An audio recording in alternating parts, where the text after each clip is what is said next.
Assalamualaikum warahmatullahi wabarakatuh. Salam dan bahagia Bapak Ibu Guru Penggerak.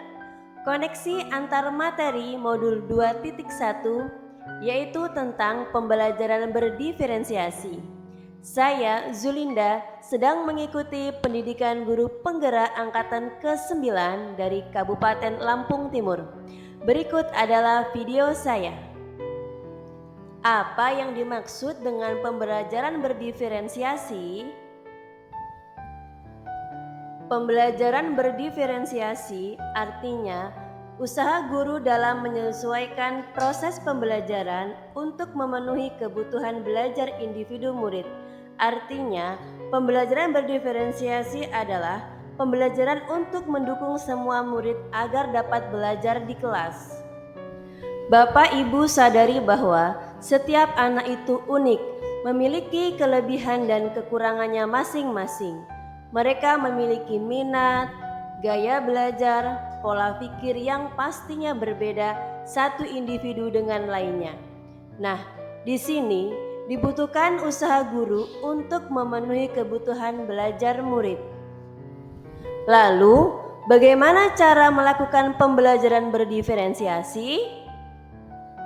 Untuk dapat melakukan pembelajaran berdiferensiasi, maka guru harus yang pertama memahami tujuan pembelajaran, kemudian mengetahui kebutuhan belajar murid, melakukan manajemen kelas yang efektif, menciptakan lingkungan belajar yang nyaman, dan melakukan penilaian yang berkelanjutan.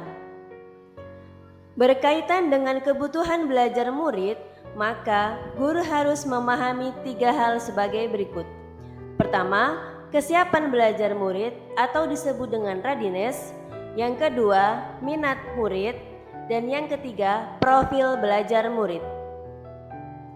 Kesiapan belajar murid mengharuskan guru untuk mengetahui pengetahuan awal dan menentukan apa yang murid telah diketahui dan di mana murid itu berada. Minat murid. Minat adalah salah satu motivator paling penting bagi murid agar terlibat aktif dalam proses pembelajaran. Profil belajar murid. Hal ini berkaitan dengan lingkungan keluarga, lingkungan budaya, gaya belajar murid, dan kecerdasan majemuk. Kebutuhan belajar murid dapat diidentifikasi berdasarkan cara-cara berikut ini, seperti mengamati perilaku murid, mengetahui pengetahuan awal murid, berbicara dengan guru sebelumnya, informasi dari wali murid, dan melakukan asesmen diagnostik kognitif dan non-kognitif. Ada 3 strategi pembelajaran berdiferensiasi, yaitu diferensiasi konten, diferensiasi proses, dan diferensiasi produk. Diferensiasi konten berkaitan dengan apa yang kita ajarkan, seperti materi, konsep, atau keterampilan yang perlu dipelajari berdasarkan kurikulum. Kemudian, diferensiasi konten bisa dilakukan dengan membedakan, mengorganisasikan, atau format penyampaiannya, bukan mengubah atau menurunkan standar kurikulumnya. Diferensiasi proses adalah kegiatan yang memungkinkan murid berlatih dan memahami atau memaknai konten dengan cara membedakan proses yang harus dijalani oleh setiap murid. Diferensiasi produk adalah bukti yang menunjukkan apa yang murid telah pahami dengan cara membedakan atau memodifikasi produk sebagai hasil belajar murid, hasil latihan, atau penerapan dan pengembangan apa yang telah dipelajari. Apakah ada keterkaitan antara pembelajaran berdiferensiasi dengan modul-modul lainnya? Keterkaitan antara modul 1.1 dan modul 2.1 adalah untuk dapat melakukan pembelajaran yang berdiferensiasi, maka guru harus berusaha memenuhi kebutuhan belajar anak sesuai dengan kodrat alam dan kodrat zaman berdasarkan filosofi Ki Hajar Dewantara. Kemudian, keterkaitan antara modul 1.2 dan 2.1 adalah sebagai berikut. Dalam melaksanakan pembelajaran berdiferensiasi, seorang guru penggerak harus berpihak pada murid, reflektif, mandiri, kolaboratif, dan inovatif.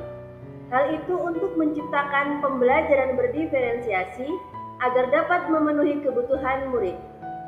Dengan demikian, seorang guru penggerak dapat mewujudkan kepemimpinan murid dengan menuntut murid merdeka belajar. Hal ini sesuai dengan nilai dan peran guru penggerak pada modul 1.2. Keterkaitan antara modul 1.3 dan 2.1. Pembelajaran berdiferensiasi dapat menjadi salah satu strategi untuk mewujudkan visi guru penggerak yang berpihak pada murid. Selanjutnya, keterkaitan antara modul 1.4 dan 2.1. Dalam pelaksanaan pembelajaran berdiferensiasi, antara guru dan murid harus ada kesepakatan kelas terlebih dahulu, agar proses pembelajaran dapat berjalan dengan baik, sesuai dengan nilai-nilai budaya positif. Terima kasih telah menyimak video saya, semoga bermanfaat. Saya akhiri. Wassalamualaikum warahmatullahi wabarakatuh.